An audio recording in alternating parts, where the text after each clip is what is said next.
tukang patsul.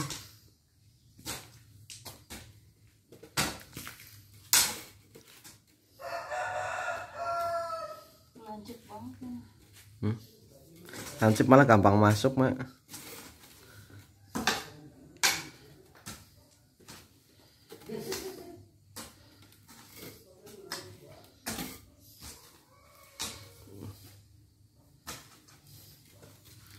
Cocok mah tukang patsul ke sawah mah, ke Karanggondang.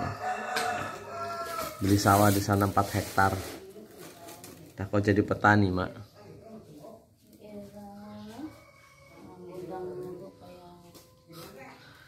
Aku belum pernah ke Karanggondang sih, Mak. Mau, walaupun biar belum juga nggak mau.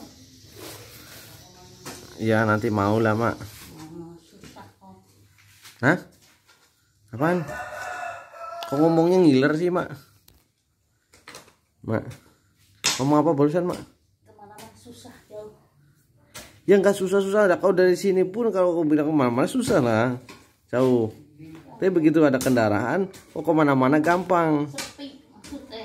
Di sini juga sepi, kok sini rame ta? Kalau sini mah keluar juga berani jam berapa. Di sana juga sama, mah. Kok belum lihat aja di sana rame sekali. Senyum, Mas, senyum, jangan ngiler gitu. Senyum. Ya gitu. Iya semua.